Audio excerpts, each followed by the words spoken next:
Yes, nk'ibisanzwe rero reka twongere tubifurize igitondo cyiza, igitondo cy'umugisha, mwe mudukurikiye muherereye muri Leta Zunze Ubumwe za Amerika, abadukurikiye muherereye mu bice bigiye bitandukanye, byaba mu gihugu cy'u Rwanda ndetse no hanze y'igihugu cy'u Rwanda, tubabwira tuti ibintu byongeye gukomera. Aha ngaha ni ku butaka bwa Repubulika Iharanira Demokarasi ya Congo, aho imihanda yose, imihanda yitegeye Mweso cyangwa se imihanda iri mu bice bya Mweso ubona yuko ikomeje kugenda yibasirwa n'imitwe yitwaje intwaro. Turi ku itariki 6 z'ukwa mbere 2024, ibintu ni ku butaka bwa Repubulika Iharanira Demokarasi ya Congo, n'ubundi tuba dukomeje kugenda turamburira paje zacu, ubona yuko ibintu bikomeje kugenda bihindura isura. Aho ni hagati y'umutwe M23 n'ingabo za Repubulika ya Demokarasi ya Congo FARDC, n'ubundi ibintu biba bigikomeje kugenda bikomera ku buryo bukuba bukomeje kugenda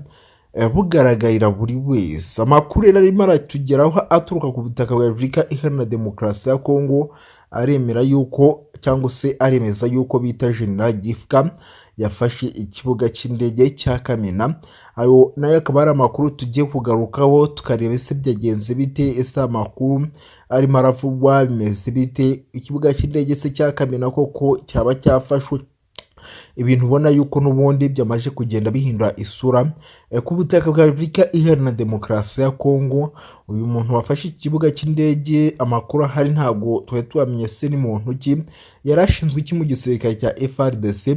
Nk'uko rero bikomeje kugenda bitangazwa, urabona yuko ibintu byamaje kugenda bihindura isura. Barimo Colonel Nanga, abarimo General Sultan Makenga, namwe mu basirikare bagiye batandukanye bakomeye mu gisirikare cy'umutwe M23, bakomeje kugirana ibiganiro bikomeye cyane mu bice n'ubundi byasabunagana. Ubona yuko ari ibiganiro bikomeje kugenda bitera ubwoba guverinoma y'igihugu cya Repubulika Iharanira Demokarasi ya Congo. Ni byinshi bikomeje kugenda bitangazwa rero, biba bikomeje kugenda rwose bituruka mu gihugu cy'abaturanyi cya Repubulika Iharanira Demokarasi ya Congo.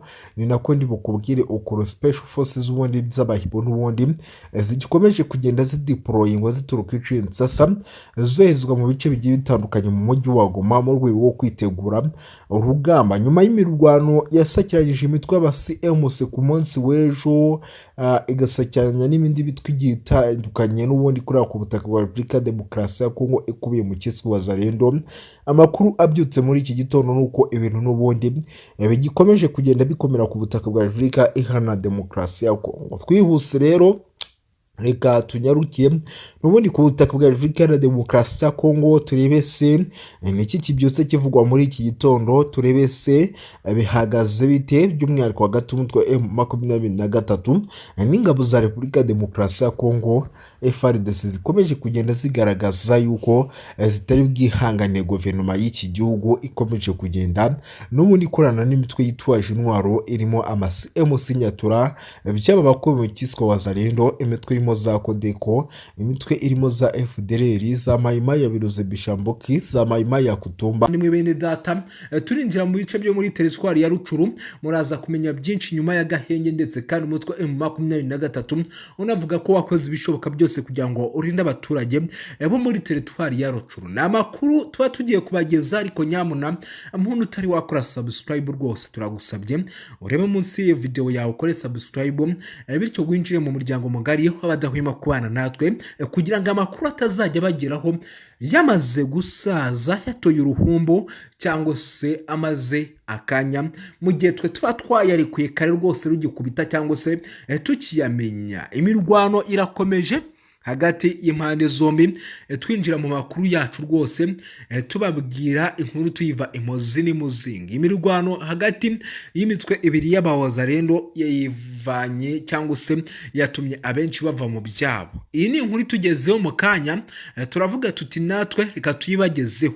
Imitwe ibiri y'inyeshyamba ibarizwa mu basanzwe ari abawazalendo na Passes ya Janvier Karahira na UPCRN ya Kagiri yarwaniye muri grupama ya Mupfuni Shanga muri teritwari ya Masisi, bituma abaturage benshi bata ibyabo barahunga. Byagenze bite rero? Ese ninde watangije imirwano? Ese ntabakomenekeye ku kibuga cy'imirwano? Ese ibi byatewe nande? Ninde ubyihishe inyuma?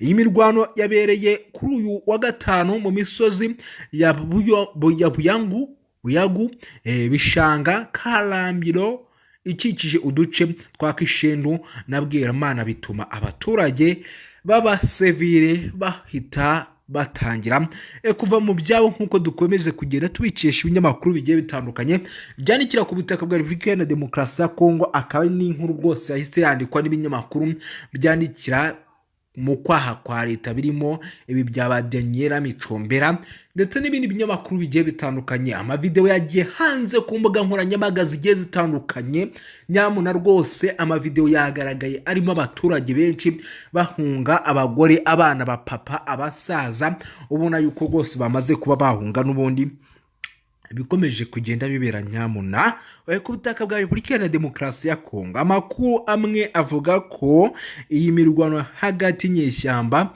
yasize abaturage benshi bavuye mu byabo, kandi akaba ari imirwano igerageza n'ubundi gushotora umutwe wa M23 yatewe no kutumvikana kuri muri ruhande,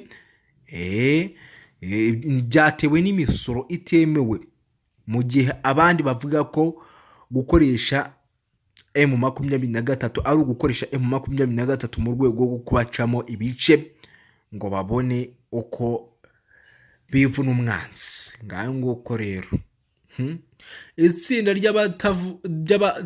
ry'abatavuga ko bagizweho ingaruka n'izi ntambara ya M23 ryashimangiye ko impande zombi zanze gutuza, cyangwa se M23 nayo ikagerageza kubungabunga amahoro n'umutekano ku bw'inyungu z'igihugu, ariko ibintu bikanga. FARDC bakomeje kugihamagarira ariko kuza kugira icyo ikora, nubwo nta kintu irimo iritaho, kugira ubwo ikibazo gikomeje kugenda rwose gifata indi ntera. Aho ngaho ni mu gihugu cy'abaturanyi mu gacamo ku butaka bwa Repubulika Iharanira Demokarasi ya Kongo. Ubona yuko ibintu byamaze kugenda bihindura isura. General Mubaraka Muganga yeretswe ibikoresho by'ubwirinzi bikorwa na Palestine. Umugaba mukuru w'ingabo z'u Rwanda RDF General Mubaraka Muganga hamwe n'itsinda ry'abantu 8 bahemuherekeje mu ruzinduko rw'akazi muri Palestine, basuye ikigo gishinzwe guteza imbere ibikoresho by'ubwirinzi byoherezwa mu mahanga. Muri uruzinduko rwe muri Palestine, General Mubaraka Muganga kwa gatatu yagiranye ibiganiro n'abarimo Minisitiri w'Ububanyi n'Amahanga w'iki gihugu bamwita Jalili Abbas Jelani. Baganira mu gushimangira umubano w'ibihugu byombi. Yaboneyeho kandi na mugenzi we ukuriye ingabo za Pakistani, uyu mujenerali rwose Sahil Shadi Milazi, ku cyicaro gikuru cy'ingabo niho bahuriye za Pakistani mu rwego n'ubundi rwo kugira ngo bagire ibyo baganira cyangwa se ibyo buzuza, banashimangira ubufatanye hagati impande zombi n'igisirikare cya Pakistani cya PAF cyangwa se PAF. Kuri uwo munsi tariki 3 Mutarama byari mu mwaka w'2024 nibwo General Mubaraka Muganga yari ari kumwe n'intumwa yari ayoboye irimo Brigadier General Karuretwa ushinzwe ubutwererane mpuzamahanga muri RDF. Ntabwo biba byoroshye banywanyi banje, ibintu biba bikomeje kugenda bikomera banywanyi, nibiba bikomeje kugenda n'ubundi bituruka ku butaka bwa Repubulika Iharanira Demokarasi ya Kongo mu gihugu cy'abaturanyi, ariko bikaba na ngombwa yuko nyamuna rwose tuvangamo n'inkuru za hano iwacu mu gihugu cy'u Rwanda, kuko biba ari by'agaciro kugira ngo abantu nabyo babimenye. RDF yatangiye gutoza ingabo za Mozambique, abagera ku 150 basoje imyitozo. Ni nyuma yo gufasha Mozambique guhosha iterabwoba ry'abadihadisiti bifatanyije n'isano cyangwa se bafitanye isano n'ubundi na leta ya Kisilamu. Ubwo we n'abajihadiste.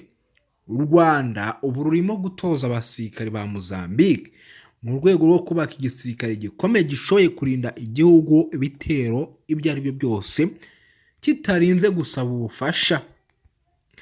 Abasirikare barenga 150 bo muri Mozambique bivugwa ko barangije imyitozo ihanitse mu gihugu cy'u Rwanda. Ni mu gihe abandi bitegerejwe ko mu myitozo nk'iyi nk'uko tubikesha urubuga rwa Kaja News Africa nabo bagikomeje imyitozo idasanzwe. Ubu bufasha nibwo gufasha nibwo u Rwanda rurimo ruragenda ruha rwose Mozambique. Ubona yuko rwose ibintu bikomeje gutya byagenda bigenda neza. Ubu abaturage ntibaryamye. Icyitwa teritwari ya Masisi n'ibindi bikomeje gucika gucunda Nyiragongo. Ntago nabo baryamiye amajanja kuko ibice bya Bambo yemwe ibice bya Zabuhumba iyo ngiyo muri teritwari ya Nyiragongo. Ubwo reka tuve muri teritwari ya Rucuru twiruka Buhumba na Kibumba ibiba bya za Nyiragongo. Naho amakuru mfite nuko kuryamira amajanja kugikomeje isaha n'isaha ikiswe Miripupu naho yatangira. Iyo byatangiye muri teritwari ya Masisi biba bigiye guhereza n'ubundi bibice. Reka tubashimire mwe mutwereka urukundo rudasanzwe mudahwema kutugaragariza urukundo. Turabashimiye cyane tubikuye ku mutima. Murakoze cyane, amakuru yacu n'ubundi nakagaruka.